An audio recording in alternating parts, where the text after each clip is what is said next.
Every young girl's dream to be able to pursue her dream and grow through education and skills development. Teenage pregnancies often cut short these dreams when the young girls are forced to drop everything and raise children. While teenage pregnancies and motherhood has been a common situation at the Kakuma refugee camp due to poverty and cultural issues, a new norm is rising where these young girls are defying all odds to pursue education and chase their dreams, even with babies in their arms. Sharon Momanyi spent some time in Kakuma and now brings us that report.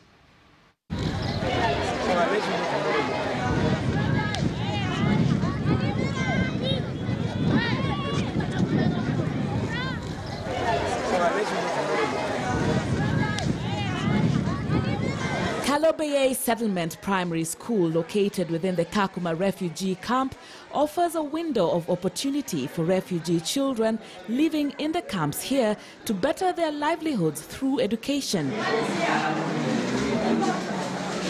And the children here all have different stories. 16-year-old Pabayo Joseph just recently resumed classes after a whole year hiatus. She fell pregnant at the age of 15, at which point she dropped out of school. When I was pregnant, I became sick and also I became fear because of people, and I stayed at home and I did not learn for 1 year.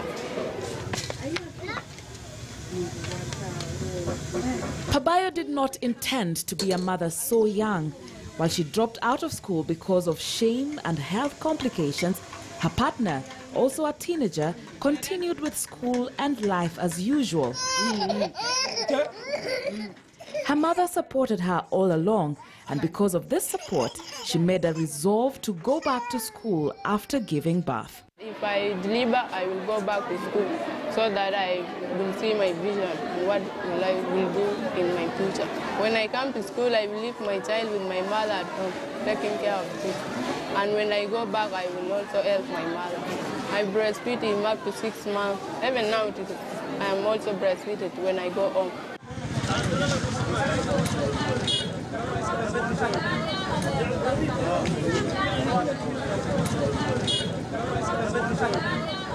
While a typical day for the other girls her age at the camp would include going to school, hanging out with friends, doing homework and household chores, and having leisure time with peers, Pabayo spends most of her time away from school, fending and taking care of her child. She is robbed of her childhood. Yeah, it is very difficult.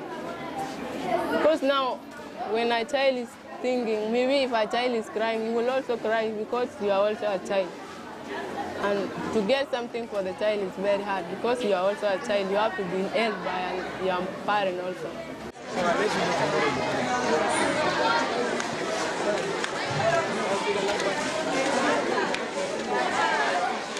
And Pabayo's is not an isolated case at the Kalobeye Settlement Primary School.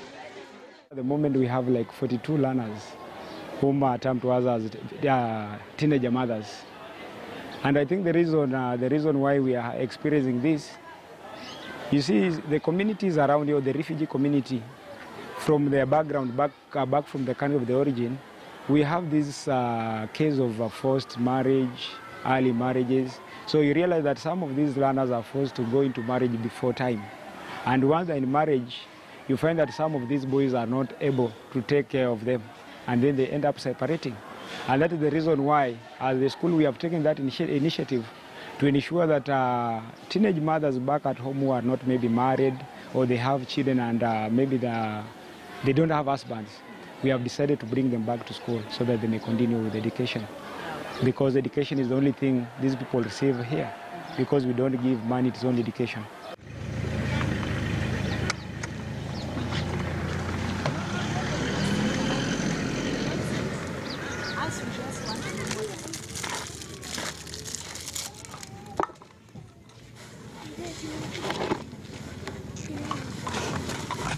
Oops.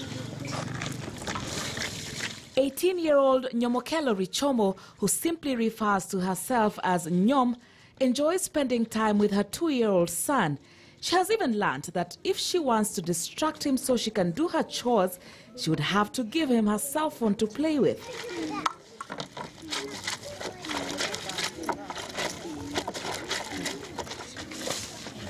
Nyom got pregnant at 16 years from a relationship with a neighbor. She does most of the caregiving herself and is only lucky that the baby's father supports the child. The father of my baby is here. He helped me. He'll buy food for my child. He'll buy clothes also. Even sabun, sugar, everything that my son needed, he will buy for him. The firstborn in a family of 4 children, Nyom has resolved that early motherhood will not stop her from achieving her dreams. I went back to school to study to be a doctor to help my people.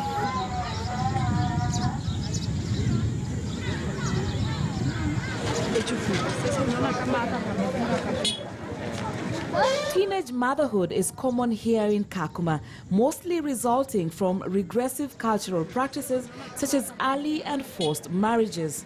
Early pregnancies are also as a result of a cycle of poverty and an unequal society. Now, if you look at the majority of the refugees in the refugee camp, they're from South Sudan. And South Sudan and the host community, their culture is related. They are very, very closely related, and they don't give a lot of importance to educating the girl child. So you'll find in a home, like in the camp, you'll find the girls, maybe they ran away with their brothers. Their brothers and cousins are the ones who will go to school, but the girl will be left at home to do the household chores, cook and do all that stuff. So when they're in an enclosed environment like this school, then they have enough time for them to be able to study. Because most of them, even who come looking for vacancies, they'll say, I'm at home, but I have 3 brothers, I have to cook for them. Culturally, that is how, they've been socialized. Our good Samaritan, giving me hope and a future. You gave me up and low, brooding in desperation I, crushed by cracks of poverty. No hope of school to ride my zeal. Who will save my life that I cherish? Who? Irene Kinyanjui is a principal at Mono Chapelle Girls Secondary School in Kakuma. The school is a center of excellence in the area and also acts as a protection center for girls in the community. Our school is funded by Mono Chapelle Investment Canada, and that means the students don't pay any school fees. And we also supply all the needs that they need when they're coming to school. Okay, we have like 3 categories of students. We have the first category of students who get the school on merit. Then we have the second category from the host community. We get the vulnerable girls from the host community. Then we have the single-headed families from the refugee camp. We have the minors, and we have the child-headed families.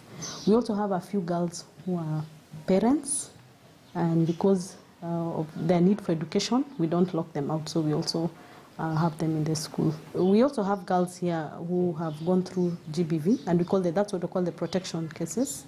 A lot of violence, the girls, like if you refuse to get married, you're beaten up, and you're taken back to Sudan and forced to get married. And then we have the forced marriages. If you talk to most of these girls, they don't want to get married, but they are forced. And when you ask, they say it's due to poverty. So my parents need wealth, they need the dowry, so they force that I get married. Due to the poverty that they have. Ala Abbas's is one of the many inspiring stories of girls in and from this school. Originating from Darfur, Ala came to the Kakuma camp in 2014 after losing her entire family in the protracted war in Darfur. With no parents, no guardians, and no knowledge of English, Ala went against all odds to fend for herself. She enrolled into a school determined to change her story for the better. I had a dream of becoming an IT manager. Then maybe it can help me in my future. Early as now, by doing those skills of the training of ICT, I knew how to shoot the video, how to write a script, and how to edit the video. This is what helpful in the computer basic. I know how to operate the computer and make some certificate, any type of certificate. Her determination, she was able to learn the language She did her KCPE. She passed because our pass mark for the refugees is 280. So she scored above 280. She was able to join our school, and now she's in Form 3, and she's very determined that she's going to get them on a McCain scholarship so that she can, she can have a sense of belonging. Ala had made her way to Kakuma alongside 2 other girls her age, also fleeing the war. When they got to the camp, the other girls eventually settled into marriage as they sought to put together their livelihoods.